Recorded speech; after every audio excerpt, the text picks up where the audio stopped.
Good morning, everyone. Good morning. Welcome to Leaning In with Ann.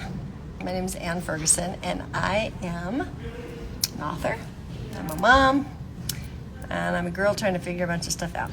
I'm also a personal mentor and a mindset trainer and all sorts of things. Too many to say right here. I wanted to take a minute to kind of peel apart criticism and feedback, because there's a big difference. A lot of times with criticism, the element of shame comes into it. So what do you do when you feel ashamed? Like, does your heart race? Do you get tunnel vision? Do you get sweaty palms? Do you deflate? Like, what response in your body do you have?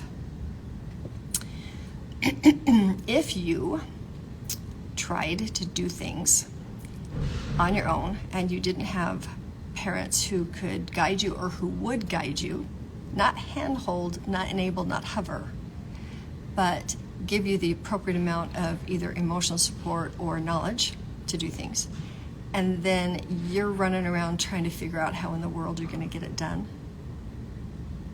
and you don't know enough to get it done, so you have panic that kind of sets in, and you're just doing your best, and you kind of don't want anybody to know that you don't know, because you should know, because your parents said to do it, so you should just know how to do it. If that's going on, then when feedback comes back to you about how it could have been done better, depending on how that feedback is delivered, it can sound like criticism. And I'll tell you what most of us do when we feel criticized. We hit that shame response, because that's what happens. Freeze, fight, flight, or there's another one, fawn. Fawning is when you have to make it all better. So, is it you? Like, is it a story that you've told yourself? Is it some kind of conditioning? Because I will tell you what happened in my world.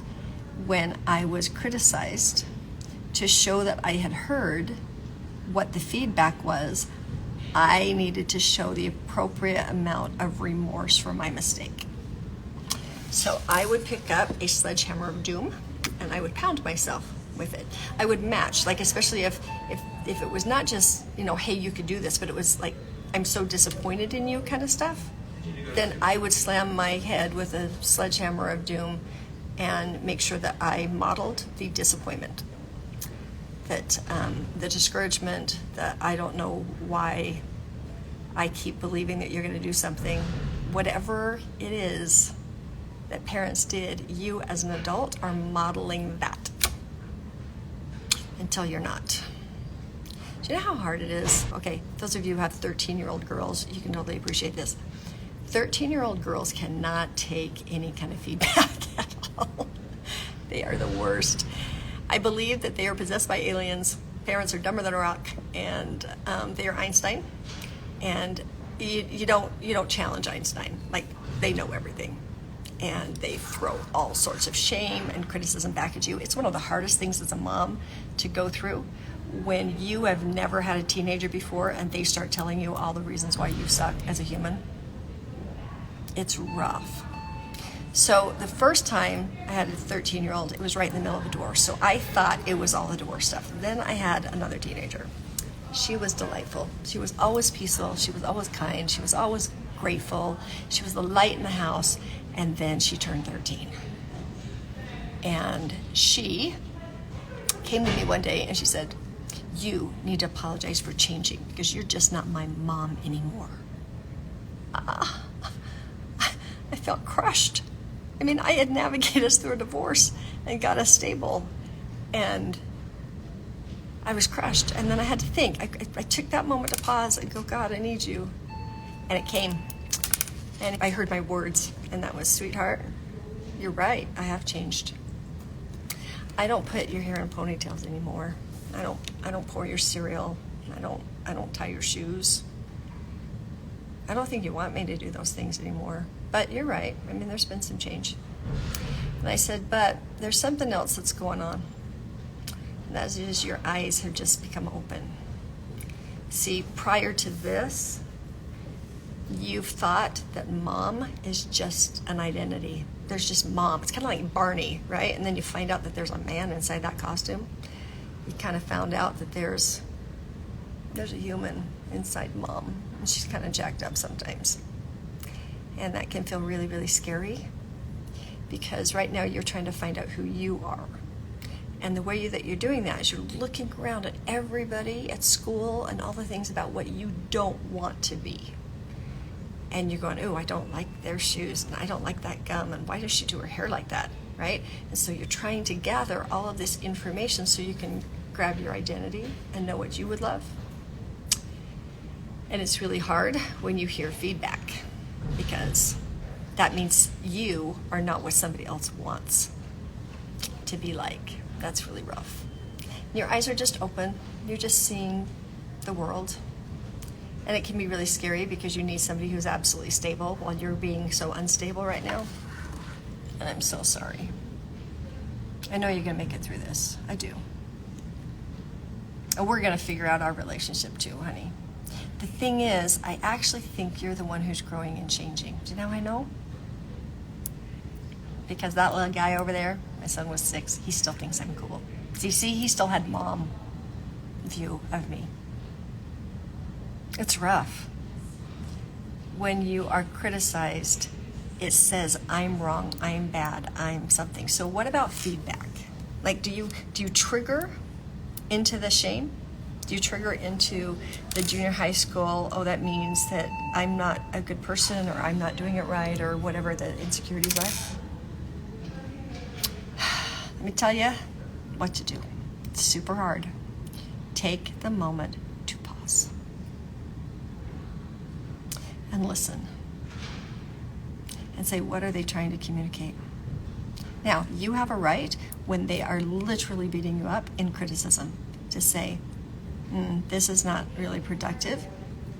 I think I want to take a moment, and I heard you, and I need to digest this. So I've talked about a level of emotions, the different levels. A 0 is you're awesome. A 1 means you're a little off, but you don't know why. A 2 means an emotion is coming up, but you could squash it down. Like, you don't have time for it.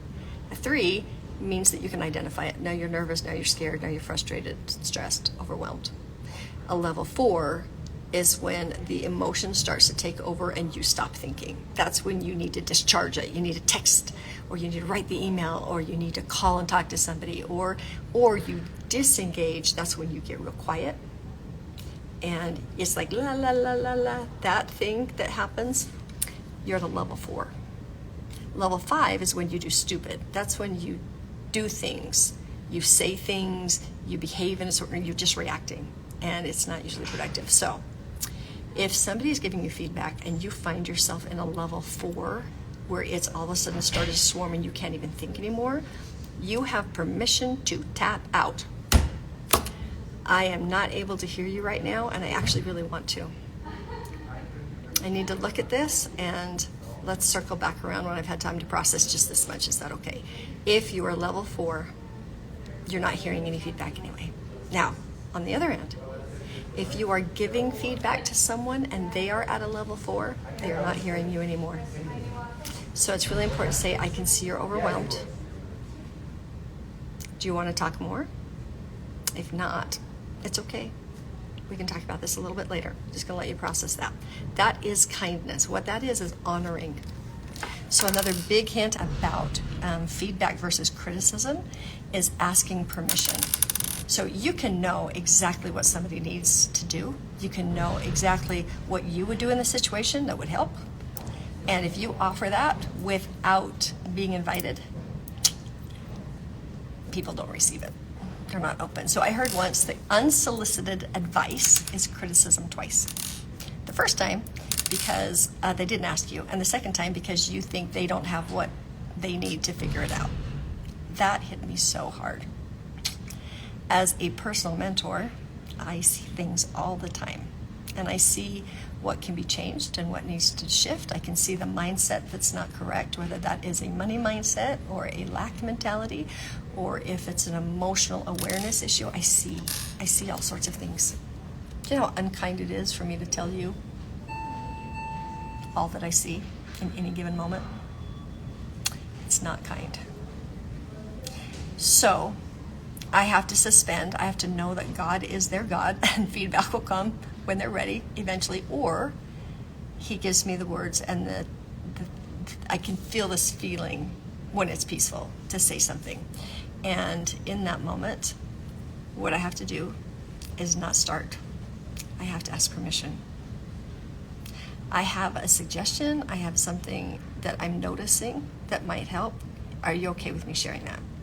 That is the goal for today, is that anytime you feel like you need to offer a suggestion or advice on something that you see, especially when somebody's upset and struggling and you want to help all the struggling, ask for permission.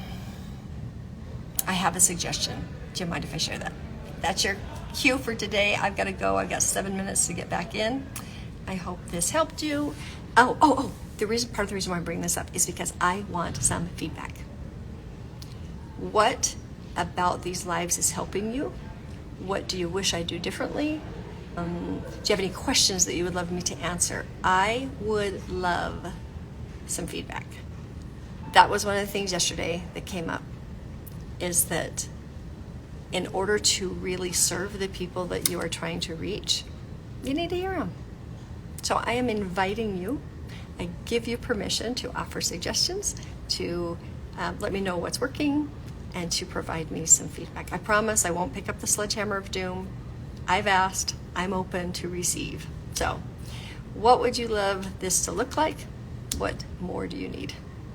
Thanks, everybody. Have a super, super great day. Make sure you create it, okay? Bye.